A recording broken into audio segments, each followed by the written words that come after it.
Been in the car since I was a teenager. We didn't drag on the drag strip, but we did know where the quarter-mile tracks were and where to meet up to settle any disputes that might arise.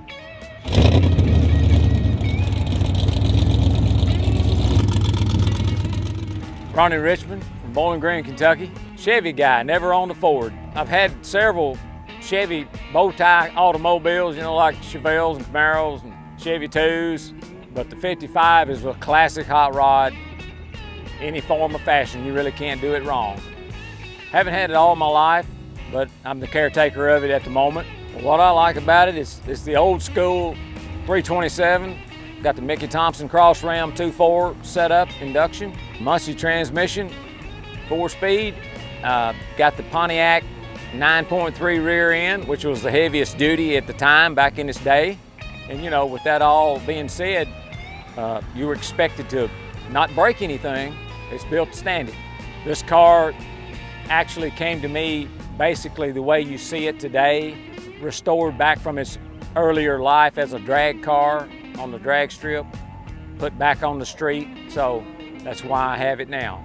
Speed and performance, you know, didn't really provide it from the manufacturer's standpoint as much as it did from like Holley, the performance people that offered aftermarket parts to go fast. Holley's, anything else I'm taking off.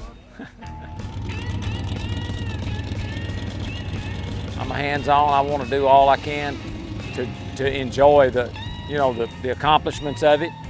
My hands-on work at my job would allow me to go forward with a lot of my hands-on work with the car. You know, each time I get a chance to get out and just drive the car on the highway and just enjoy, you know, its mystique it has as what it is, you know, a 55 Chevrolet. Just a cool old hot rod. I don't have any plans to make any drastic changes to it. This is something we look forward to each year. Holley's been a part of the hot rodding culture for many decades. To miss this would be like, you know, there's got to be a sickness in the family. So we're going to show up down here, and anytime there's a car event going on, we get a chance to get out in it, we're going to do it.